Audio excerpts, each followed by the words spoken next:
Hey guys, welcome back to another episode with the 67 GTO here. Where we last left off, I think we were working on the rocker panel on the right hand side here, and I've got that in. And in a moment here, I'm going to kind of go over the car here, show you where we're at. And I'm also going to show you in this video, I have two brand new pieces from the same manufacturer for the left side over there for the lower jam area, because there was a lot of rot over there. That side ended up being worse than this side.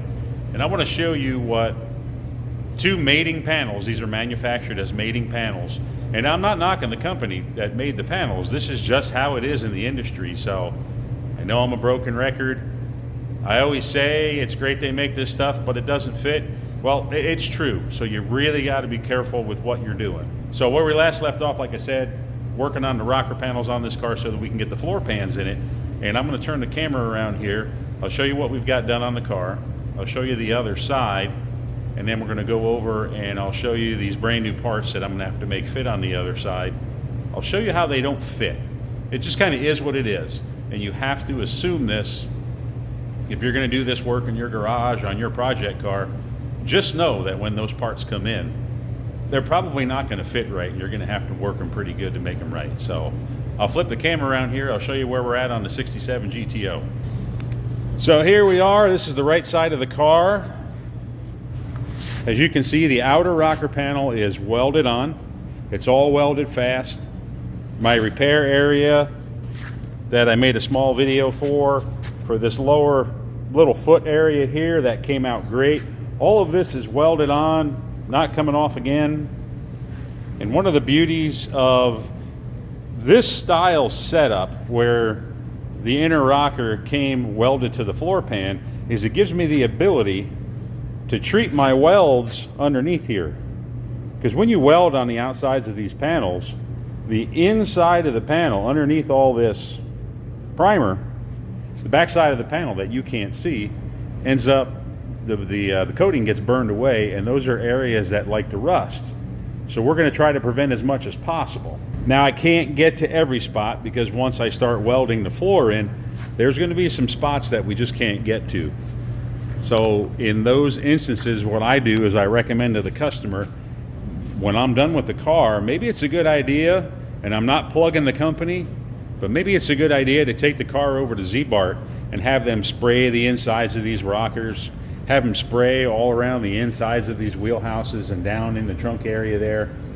Have them do a normal process inside the doors. Everything they would do on a new car, have them do that to this. It's really going to help keep the car around for a lot longer. So here we go. I'm going to rotate the car. There's the right hand outer rocker. I'll rotate the car so you can see what we did on the inside. This way I can get in here easier. So in here, hopefully it comes out on video, I had to replace a lot of metal in here. Large portion of this is the area here where the kick panel vent is. I cut, you can see I've got a line here, and then there's a line way up front down there. So all this metal down here has all been replaced. And this is a multi-layer repair, because you have this panel here, and then you can see there's another panel here which is a support piece. You also have to keep in mind that these panels are welded to the hinge supports on the back side, and when we get over to the new pieces, you'll see those supports, and this is super critical. Those supports have to be welded to all this metal, because that's what gives your door jamb strength right here. So there you go, this side is done. I'm going to walk around, we're going to rotate the car, and I'll show you what I was talking about as far as treating the insides of the welds, at least the ones that are accessible. So we'll come over here, rotate the car some more, and you can see, first of all, you'll see my orange marks. Those are all going to be welded. I got to drill all them out, punch them out, whatever, once I get the floor out. Those are all going to be the plug welds for the new floor, to the inner rocker, to the outer rocker. So it's going to tie everything together. You can see all these areas I was able to treat. There's a lot of welding in here that I was able to clean off and treat. But we'll come back here, and I don't know if the camera's going to pick it up. You might be able to see it. these marks here that you see, it looked like there was some weld bouncing around. It bounced around inside here. But if you can just pick up the faint little dimples, not these two things. Probably not picking it up. There you go. If you look in between the orange dots, you see those little dimples. That's when I welded from the top side for the inner quarter to this. Well, all of those areas, that's where the welds penetrated through. It burned all the coating off. So I had the ability to come in here, wire brush everything, and then treat it all so that we at least don't get rust in those spots. So back to what I was saying about new parts. That's going to be on this side here. We're going to rotate this down. So what I have to do up here, this side ended up being a lot more rusty on the inside. I'm going to have to replace a lot of this section here of the outer jamb. And the reason is the bracing on the inside was completely rotted. I'll put the camera down here onto the floor. Here is the door jamb bracing, or door hinge bracing, I'm sorry, that I was mentioning to you. These are the pieces of it. This, of course, would be the outside. That is the plate inside there. This is where your door hinge mounts to. Of course, there's a panel on here. But all of this is completely, as you can see, it's completely chewed up with rot. There was just no way to save this, including this piece. And all this mess on the floor here is from both sides. So this little pile here is just from the lower section of the left and right A-pillar, door jamb, kick panel area, whatever you want to call it.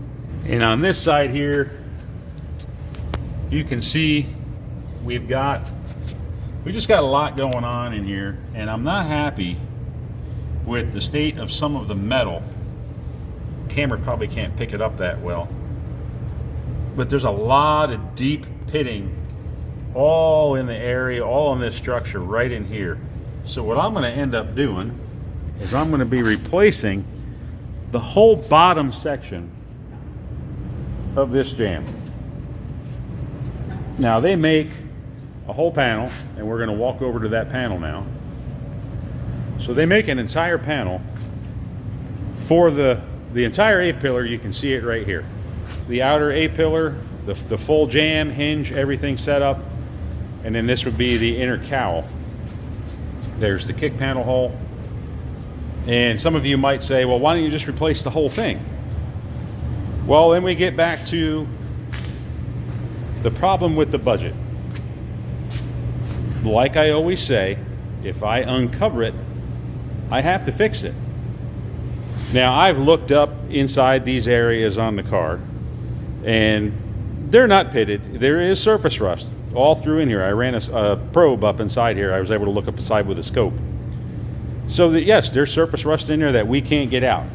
But if I start cutting this out, drilling that out of the car over there, and putting this on, we've got more than just what am I going to uncover on the car as a potential problem. We also have the problem of this not fitting the car properly. And remember, this is what the door will bolt to. The hinges bolt to this, and this sets the alignment of your doors. So this is really critical on getting everything to line up properly on the car.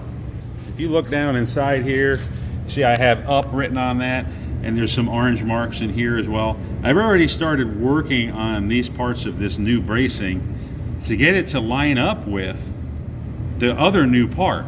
Now, both of these parts are made by the same company, and I am not knocking them, but this is what you get. You can see there's gaps and this and that, so we're gonna have to draw these panels together to get these welded up. But I don't want to replace the whole thing, because we start getting up into this bracing. What am I going to uncover on the car that we're going to have to fix? Even if it's minor, I'm going to have to fix it. But really is getting this to line up. And I will show you another problem we have, and this is probably the biggest problem I've noticed so far, is the shape of this piece at the bottom is definitely not the same as the car. You can see there's a line right here. That is actually the way this was stamped. I don't know if that's in the tooling. I don't know if that's just something that happened when they stamped this piece out, but that is not right. what we're going to do is I'm going to show you guys how to verify a new panel to an old panel, provided your old panel is still a viable piece to use as a judging tool. So let's go over to the car, and what I'm going to use is, I'm not sure if any of you have ever seen this. I think I've talked about it before in other videos, but this is a profile gauge, and we're going to use this to check the profile of this down here and compare it to the profile of the new part over there. We're going to take this, we're going to pick a spot, and I'm going to try to probably line it up in between these two spot welds. It'll kind of line up with the edge of this hole here. So you just take this and you're going to put this against the car. Get a camera angle here. And then you're just going to push this into the car, and you'll see it'll start to follow the profile. So this is now matching the original profile of the car all the way down, all the way up. We're going to take this over to the new piece, and you're going to see the problem. And what this is causing is a misalignment or a lack of alignment of the lower section here. If you look, this tab here is supposed to fall inside this pocket. Actually, part of it should touch here because it did on the other side. Well, you can see that there's something going on right here. And if I take my profile gauge and we put this over top of here in the same spot, you will see this is not even close. This is the same spot on both. So what I'm going to have to do is I'm going to have to modify this new piece to match the profile gauge, because this has to match for the car. This is what the car is. This is where your fender mount, the lower fender mount is down here, and if this is in the wrong position, you'll never line your fender up. So there's a lot going on here that I have to straighten this brand new panel out. And again, I'm not knocking the company, but time is money. Now I got to spend a bunch of time straightening this out to get this to work. So it's a back and forth, back and forth, back and forth. Get it all to work. Get this piece to fit well against this piece before I can ever start to section it. I've kind of made a mark right here. I'm going to probably be slicing this right up through here, all the way across, and then I'll weld that on. And another thing I want to mention to people, when you're welding a structural area like this, butt welds are nice because you get a nice finish edge. But what you need to make sure you do is that you have some type of a flange on the back side. Some guys they'll make up fish plates. They're called fish plates.